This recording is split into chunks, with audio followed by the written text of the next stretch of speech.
describe what has been happening on the internet in the last 72 hours. So when we were in line to get into the stadium, I ran into John Cusack, who I have called out for in the past for being a kind of an opportunist of a fan. He's always seen at both Cubs and White Sox games at the biggest games, but he'll always be sitting next to a celebrity.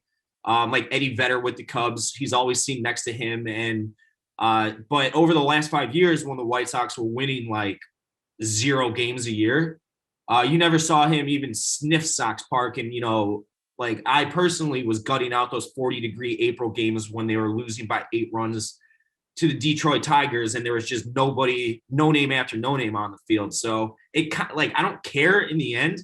Like he can do what he wants, but at the same time, it kind of bugs me that he's doing all these, media interviews and like, oh, he's such a diehard fan. That's not the case. Like, get out of my face that you're here during the bad times, but you have no problem, showing your face during the good times. And as someone who all I care about is this team, that kind of rubs me the wrong way. And also, don't you think like it's kind of like New York? Like in the rules of sports, you can't be Yankees and Mets. It just like it's burritos and pizza, apples and oranges. Yeah, I'm trying to word this carefully. I'm not the king of White Sox fans. I'm not going to gatekeep. You can go do whatever you want with your money.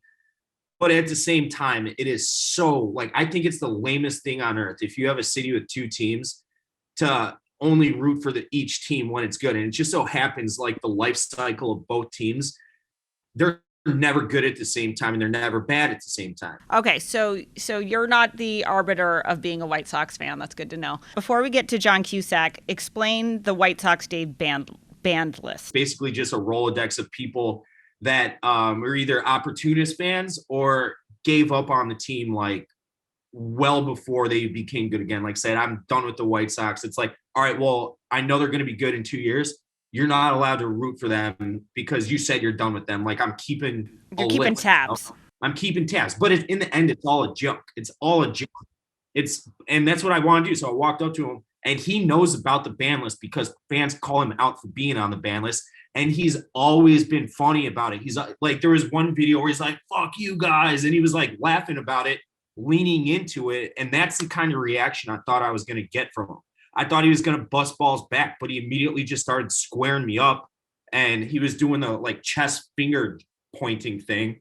And it threw me off because I was genuinely thinking he was going to give like a funny reaction. We'd take a picture and that'd be it. We'd go our separate ways and never talk to each other again.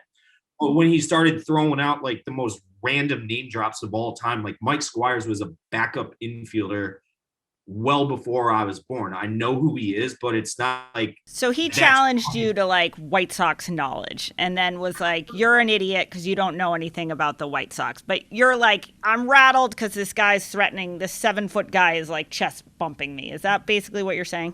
Kind of, but the name he had was so obscure and random that that he was waiting for someone to call him out so he could. Okay, so he like premeditated.